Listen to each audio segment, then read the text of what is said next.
¿Qué tal, chicos? Bienvenidos a la clase de injuria renal aguda, perteneciendo a la enfermedad renal aguda. Esta enfermedad de chicos, vamos a utilizar en estos últimos temas los criterios CADIGO, ¿ok? Los criterios CADIGO para enfermedad renal aguda, y los últimos en sí fueron propuestos en el 2012. Ya chicos, si ustedes leen las guías Rifle del 2004, ya eso está desactualizado. Hay que leer las guías Cádigo 2012. Entonces, Cádigo nos dice que existen cuatro formas de enfermedades del riñón. Tenemos la enfermedad renal aguda, la enfermedad renal crónica, la sin enfermedad, sí, sin enfermedad, lo normal, ¿no? En otras palabras, lo normal. Y dentro de la enfermedad renal aguda, ya chicos, dentro de esta enfermedad renal aguda, tenemos a la injuria renal aguda. ¿Ok? Entonces, la enfermedad renal aguda, ¿sí? ¿Cómo la diferenciamos de la enfermedad renal crónica? Netamente, chicos, es que la enfermedad renal aguda, su tiempo de enfermedad es menor de 3 meses y la enfermedad renal crónica es mayor de 3 meses. ¿Ok? Es el punto de corte, ya que se viene estableciendo desde los criterios Rifle del 2004. ¿Ok? Y de esos menores de 3 meses, que es la enfermedad renal aguda, tenemos a la injuria renal aguda. La injuria renal aguda, chicos, no es menor de 3 meses, está dentro de la enfermedad renal aguda. Y esta injuria es más que todo menor de 7 días. ¿Sí? Cuando tenemos una lesión renal aguda o injuria renal aguda, es cuando es menor a 7 días en el tiempo de enfermedad. Ya, comúnmente la insuficiencia renal ya no se utiliza ese término, sí, se utiliza la injuria renal aguda, que está dentro, recuerden, de la enfermedad renal aguda. De estas dos, ya chicos, nos interesa mucho la creatinina y el volumen urinario, ¿ok? Y si es posible sacar la tasa de filtración glomerular, bacán. Pero como básico, ya, como básico, la creatinina es lo más importante en enfermedad renal aguda, ¿sí? Y en injuria nos importa mucho el volumen urinario y la creatinina, ¿ok? En cambio, la enfermedad renal crónica es más de 3 meses con una tasa de filtración glomerular menos de 60 litros por minuto. ¿Ok? Lo normal es que sea más de 60 mililitros por minuto por superficie corporal. ¿Ok? Igual, una tasa de filtración menor de 60 por superficie corporal, no, perdón, por mililitro por minuto por superficie corporal en menos de 3 meses aún se considera enfermedad, ya chicos, renal aguda. Ok. Aquí igual tenemos, mire, menor de 7 días es injuria renal aguda. Ok. Injuria renal aguda.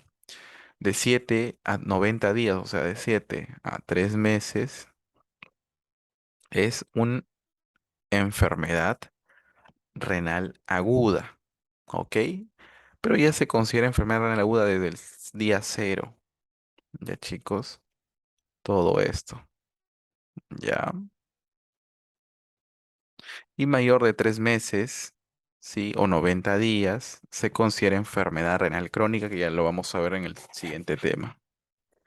Ok, la definición de injuria renal aguda, y ahora ya entramos, miren, cambió, ¿no? Acá estábamos viendo enfermedad renal aguda, ahora vamos a ver injuria renal aguda, conocido como AKIS, ya en sus siglas de inglés. Recuerden que AKI está dentro de AKD, que es la enfermedad renal aguda. Sí. La definición de injuria renal aguda, ya chicos, es un aumento de la creatinina. Sí, un aumento de la creatinina. Ya. Y acá tenemos una primera definición. Un aumento de la creatinina en más del 0,3 miligramos por decilitro del valor inicial en 48 horas. Imagínense que el valor inicial es 1. Un miligramo por decilitro es su valor límite de creatinina en nuestro paciente.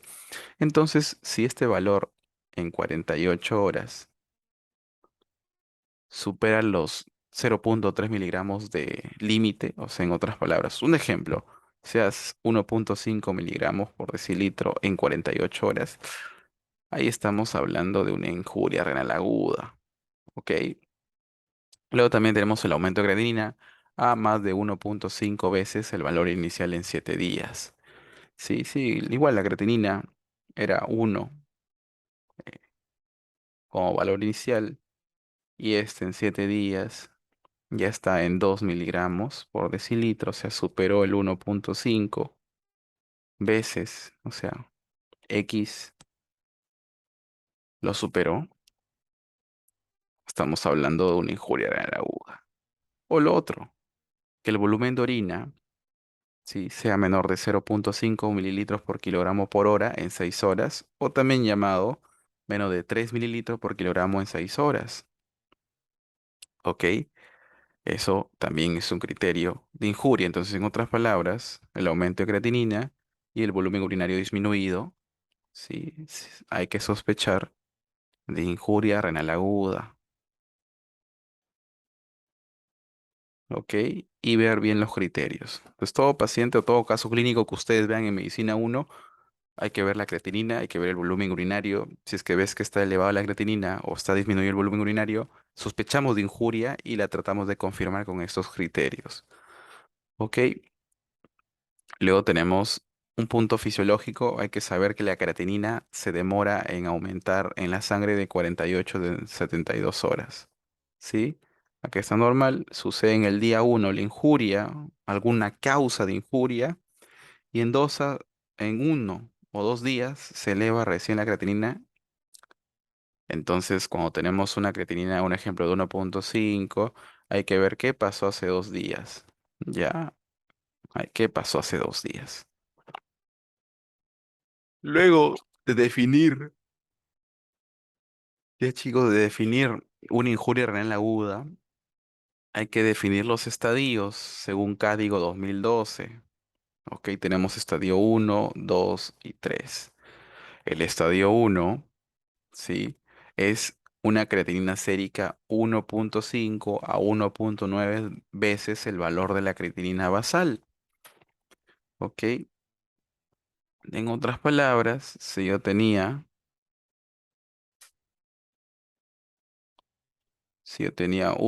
bueno, perdón, mi paciente tenía 1 mililitro, 1 miligramo por decilitro, ya, y ahora tiene, un ejemplo, 1,8, sí, esta es su creatinina basal y ahora tiene esto, es un estadio uno de injuria renal aguda, ya, o el incremento igual o superior a 0,3 miligramos por decilitro, ya. Recuerden que esto es por en menos de 7 días y esto es un ejemplo en menos de 48 horas. ¿Cómo está aquí? ¿Ok? O sea, estos criterios, chicos, estos criterios son, ¿sí? Para estadio uno, ¿ya? Para estadio uno. El estadio 2 para creatinina sérica, que se eleve 2 o 2,9 veces el valor de la creatinina basal en menos de 7 días. ¿Ok? Estadio 3, 3 veces el valor basal en menos de 7 días. ¿Ya? O un valor de creatinina superior a 4. O sea, si tu paciente tiene una creatinina de 4, pero hace 7 días ha tenido una creatinina de 1, tenemos una injuria renal estadio 3. Ya, otro, que el paciente con injuria renal, o sea, menos de 7 días, inicie terapia de diálisis, terapia sustitutiva renal. ¿Ok? Más que todo, eso es estadio 3. También está en pacientes menores de 18 años un descenso del filtrado glomerular o una tasa de filtración glomerular menor de 35 mililitros por minuto por superficie corporal. El flujo urinario es otro criterio. Como le decía, creatinina y flujo urinario son los dos valores o variables de importancia en injuria renal aguda. Con eso puedo clasificar, puedo definir, puedo diagnosticar y clasificar en estadios. En el flujo urinario tenemos menos de 0,5 mililitros por kilogramo por hora durante 6 a 12 horas, menos de 0,5 mililitros por kilogramo por hora durante más de 12 horas, ya chicos. Y luego tenemos menos de 0,3 mililitros por kilogramo por hora durante más de 24 horas o anuria durante 12 horas. Ok, estos serían los criterios dependiendo, ¿no? El flujo urinario. Ya. Entonces, hay que sacar esto, chicos, en... Es una fórmula muy exacta. ¿Ya? No hay que quedarnos con oliguria menor de 500, es muy estándar. El flujo urinario depende del peso, entonces si tenemos 0,5, un ejemplo, ok, y mi paciente pesa 60 kilos, ¿ya? Eh, entonces debe de, en otras palabras, de orinar menos de 30 mililitros en una hora durante 6 a 12 horas. Entonces si uno junta y multiplica 30 por 6, ok, sale un valor de que en 6 horas, si es que orina menos de 180 mililitros en 6 horas, sí, se considera ya un estadio 1 de Aki. De mi paciente, un ejemplo, orinado solamente 100 mililitros en esas 6 horas. Su creatinina está en 1,8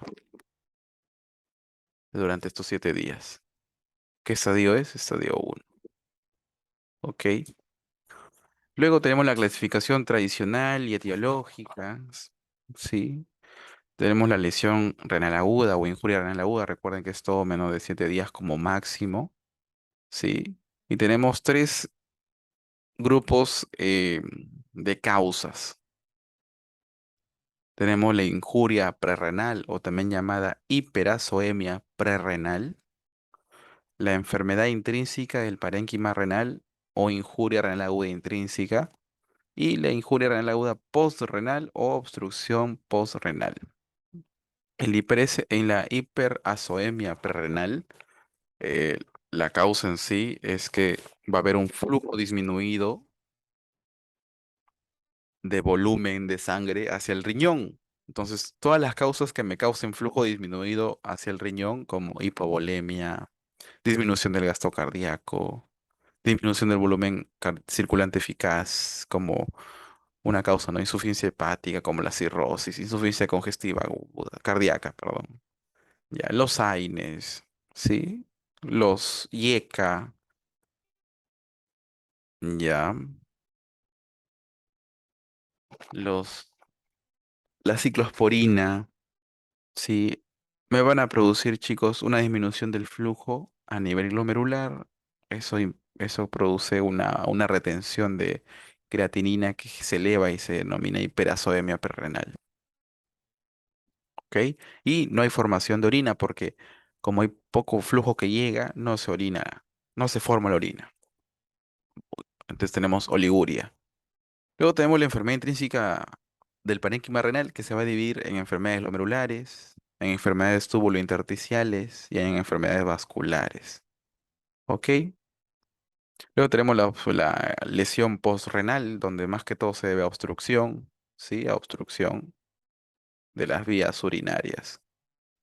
Ya chicos, en la intrínseca, ¿sí? Las glomerulopatías son el pan de cada día para producir lesión intrínseca. Y si son injurias renales agudas, obviamente las glomerulonefritis agudas se asocia mucho a eso.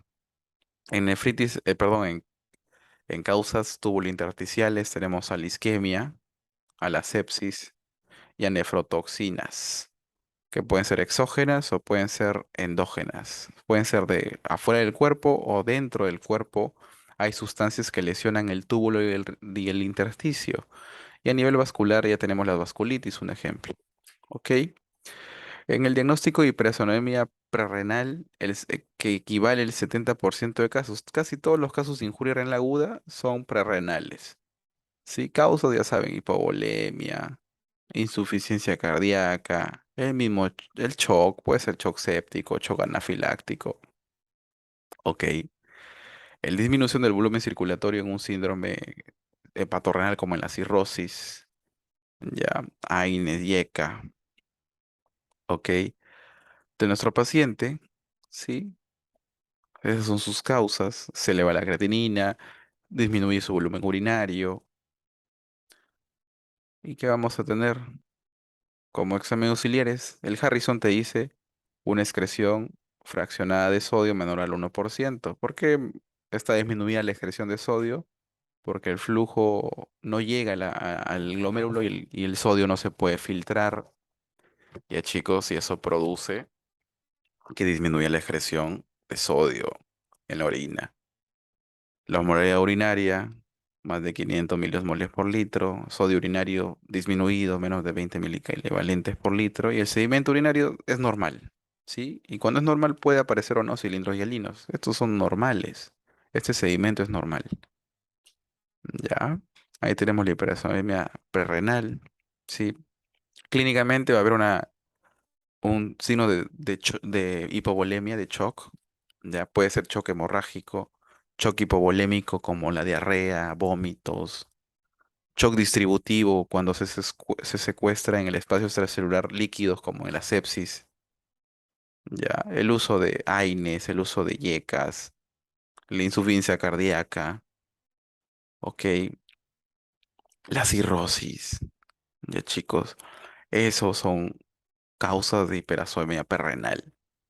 Ya recuerden que va a haber una excreción de sodio urinario menor del 1%, ¿sí? La proporción Boone-creatinina, que eso se usa en Estados Unidos, o sea, acá sería la proporción urea-creatinina por arriba de 20, ¿sí? En sedimento urinario va a salir normal o cilindros hialinos, ¿ok? La osmolaridad de orina más de 500 milimoles por kilo. Eso es una hiperemia renal, la más común, ¿sí? Luego tenemos la enfermedad intrínseca del parénquima renal, que ocupa el 20% de casos. Tenemos la misma sepsis, la glomerulonefritis agudas, la necrosis tubular aguda, que puede ser isquémica o tóxica o nefrotóxica, ¿sí? En la nefrotóxica tenemos toxinas endógenas, exógenas. Las endógenas tenemos a la mioglobina. La mioglobina, chicos, en abundancia puede lesionar los túbulos. Ya, la mioglobina, la hemoglobina igual, la hemoglobina también puede lesionar túbulos, el ácido úrico también, ya, y las cadenas ligeras de inmunoglobulinas también lesionan y producen necrosis tubular aguda. En las exógenas tenemos el yodo como medio de contraste, los fármacos como aminoglucósidos, cisplatino, tenofovir, que son obviamente fármacos nefrotóxicos, o el mercurio como un mineral. Ok, todas esas toxinas exógenas pueden causarme necrosis tubular aguda. Ya luego también tenemos a la nefritis tubulointersticial aguda, también conocida como alérgica. Ya, acá comúnmente es una reacción alérgica a los AINES, a los antibióticos y se va a expresar en el riñoncito. En los exámenes auxiliares tenemos que la fracción es fraccionada, la excreción de sodio en la orina va a ser mayor del 1%, ¿sí? La osmolalidad urinaria va a ser menor de 350.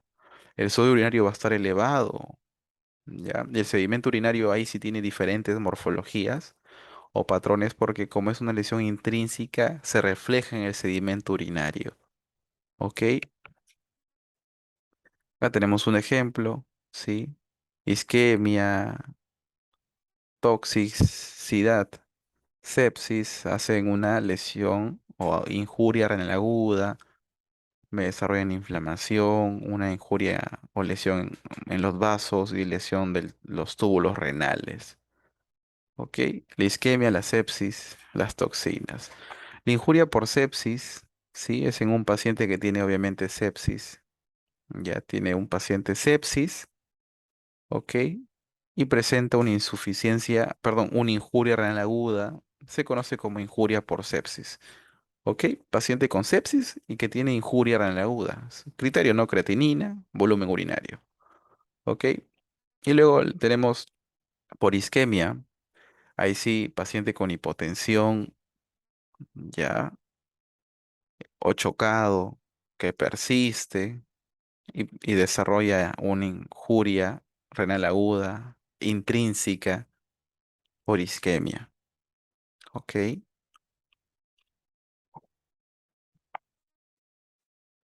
Luego tenemos las nefrotoxinas endógenas.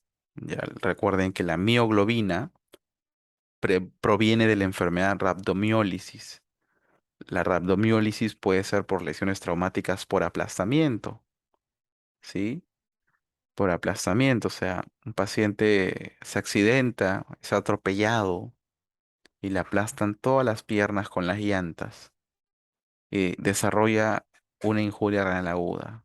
Posiblemente sea por la mioglobina que se expulsa de ese músculo esquelético aplastado y no sabe a dónde excretarse, que se excreta en el riñón y se acumula ahí y produce o tiene un efecto tóxico. ¿Ok? Entonces recuerden, va a haber un incremento a nivel de la mioglobina. ¿Sí? Mioglobina. Luego tenemos la hemólisis. En la hemólisis va a haber una elevación de la hemoglobina en la sangre, ¿ya? Y como mi paciente no sabe a dónde botar su hemoglobina, lo bota por el riñón, se acumula y se vuelve tóxico en exceso. Luego tenemos la lisis tumoral. Recuerden que el síndrome de lisis tumoral es cuando un quimioterápico, ¿sí? Ingresa, mata las células cancerígenas por miles y como mata las células cancerígenas por miles, estas liberan un montón de ácido úrico, ¿ok? Hiperuricemia, ¿ya? Y ese ácido úrico puede ser tóxico para nuestro riñoncito. En el mieloma múltiple, ¿sí? Es un tumor de células plasmáticas. Y recordar que las células plasmáticas sintetizan inmunoglobulinas y van a estar muy elevadas esas inmunoglobulinas porque obviamente es un cáncer de estas celulitas, va a haber un aumento de número. Y estas inmunoglobulinas se van a poder depositar en los glomérulos y lesionar ya a nivel intrínseco el parénquima renal. Luego también tenemos la nefropatía por medio de contraste, ¿sí? El medio iodado, aunque esto se considera una nefrotoxina exógena, porque lo administramos el yodo intravenoso, ¿sí? Y nuestro paciente va a presentar una elevación de creatinina, ¿ya? Y, y eso se considera una injuria renal aguda por medio de contraste. En las otras nefrotoxinas exógenas tenemos los ah, antibióticos como aminoglucósidos, ¿sí? Quimioterápicos como cisplatino, ya, que lesionan los túbulos renales y producen una lesión intrínseca del parénquima renal. Otra es la nefritis tubulointersticial alérgica, paciente que se expone a fármacos, más que todo antibióticos, presenta fiebre, sí, y creatinina elevada, oliguria, y en el sedimento urinario se ven un montón de eosinófilos, porque es una reacción alérgica, la nefritis tubulointersticial alérgica. Ok, luego tenemos también la glomurulonefritis, que pueden ser más que todo postinfecciosas o puede ser autoinmunes, ¿ya? Postinfecciosas o autoinmunes. Ya chicos,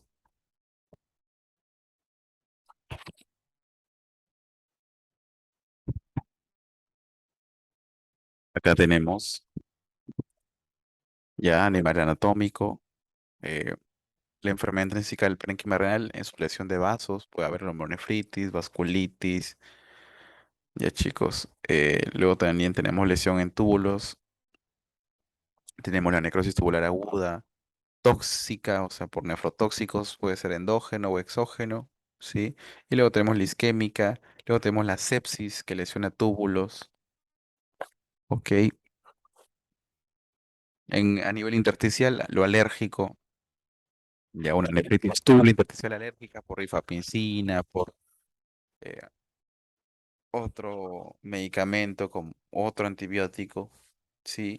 También puede ser una nefritis túbulo intersticial infecciosa por legionela, ya. Y eso serían las causas, algunas de las causas de enfermedad intrínseca del parénquima renal. En el diagnóstico de la obstrucción por renal es el 10% de casos, ya chicos. En estas causas obviamente son obstrucciones de las vías urinarias que pueden ser la causa más común, cálculos renales, cálculos en las vías urinarias, ¿ya? Entonces, pacientes que presentan clínica más que todo de un cólico renal de tipo, un cólico nefrítico con hematuria, hay que sospechar que presenta cálculos renales. Y si tiene elevación de la creatinina y disminución del volumen, sospechamos de injuria renal aguda. ¿Ok? Pero no es tan común que un cálculo produzca enfermedad renal aguda, siempre y cuando, si el paciente tiene solo un riñón, sí lesiona y se manifiesta. Pero en cambio, si un paciente tiene un riñón con cálculo obstruido, el otro riñón lo reemplaza, por así decirlo, y hace doble función y no se manifiesta una elevación de creatinina. ¿Ok?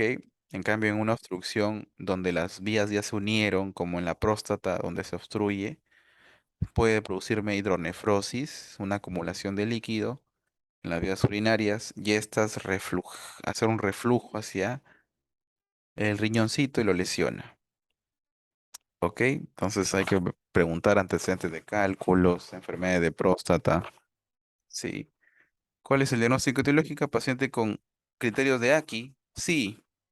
Hacemos una historia, una anamnesis, un examen físico, pedimos exámenes auxiliares importantes, ya. Y con la creatinina vamos a hacer qué cosa? Estadificar a nuestro paciente, estadio uno, 2 y 3, ya.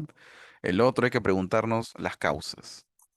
¿Ha habido una disminución de la perfusión renal? Sí. Entonces vamos a ver ahí hipovolemia, hay insuficiencia cardíaca, ¿ok? Si es que no ha habido una disminución en la perfusión, no. Hay que buscar alguna obstrucción si es que sospechas eso. Y pedimos ecografía y vamos a ver si es que existe o no obstrucción, ya, en las vías urinarias. Si es que no sospechas de obstrucción, empezamos a buscar diagnósticos específicos como una nefritis tubulointersticial aguda, una glomerulonefritis, ¿ok? Y si es que no encuentras diagnósticos específicos, buscamos una nefropatía por isquemia, por toxinas, por sepsis, ya chicos.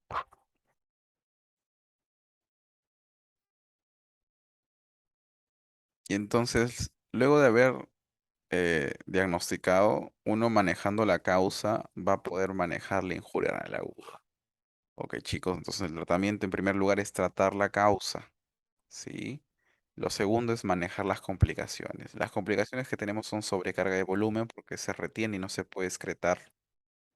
Paciente ya empieza a presentar edema subcutáneo, edema agudo de pulmón como complicación severa, ¿no? Entonces ahí vamos a colocarles manejo, ¿no? Restricción de agua y sodio, ¿sí? Y es que presenta algún edema de importancia, ¿no? Vamos a utilizar furosemida. Luego tenemos la hiponatremia, ¿sí? Recuerden que es menos de 135 mil equivalentes por litro, más alteraciones a nivel del cerebro, ¿no? Náuseas, vómitos, alteración de la conciencia, crisis epilépticas.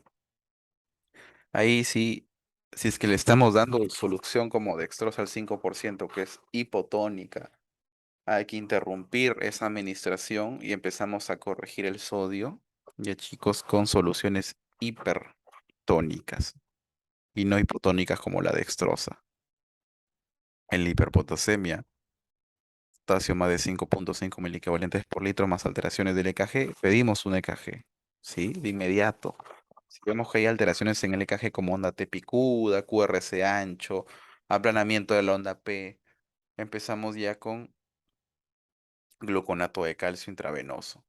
¿ok? Y luego también existen insulina rápida, furosemida, ¿ya? Hay que restringir el consumo de alimentos ricos en potasio.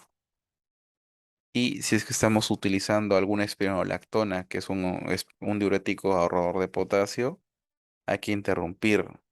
Y también el uso de yeca y ara, porque estos dos elevan el potasio, los yeca y ara elevan el potasio. En una acidosis metabólica, o sea, un pH menos de 7,35, un bicarbonato menor de 22, más o menos una respiración de Kussmaul y alteraciones de la conciencia, vamos a utilizar solamente bicarbonato de sodio intravenoso si el pH está menor de 7,10 o el bicarbonato menor de 10. Solamente ahí utilizamos bicarbonato de sodio intravenoso. Luego tenemos la hiperfosfatemia, donde el fosfato sérico es mayor de 4,5 miligramos por decilitro. Ahí solamente vamos a manejar con una restricción de alimentos ricos en fosfatos. Ok. Y podemos utilizar fármacos que pueden ligar y disminuir el fosfato en la sangre, como un ejemplo, el hidróxido de aluminio en jarabe, que se utiliza mucho como antiácido. Luego tenemos la hipocalcemia, ya menor de 8,5 miligramos por decilitro o menor de 2,1 miliequivalentes por litro de calcio total, o menor de 4 miligramos por decilitro o menor de 1,15 miliequivalentes o milimoles, es lo mismo, chicos, de calcio iónico. Asociado, ¿no? Unas parestesias, crisis epiléptica, el chino de Chopstick, signo de Traceau, ok, y en el EKG un QT largo, ¿no? Esos son más que todo signos comunes de la hipocalcemia. Ahí sí vamos a utilizar carbonato o gluconato de calcio, ¿ya? Si es que es sintomático, como en estos casos, estos síntomas. La hipermagnesemia, la hiperuricemia no necesitan manejo inmediato, solamente observación. Tratando la causa y tratando las otras complicaciones, esta mejora y se vuelve a su normalidad. ¿Ok? Recuerden que estas son las complicaciones de una injuria renal aguda. Ya hay que saber bien las definiciones para poder diagnosticar correctamente. Chicos, gracias.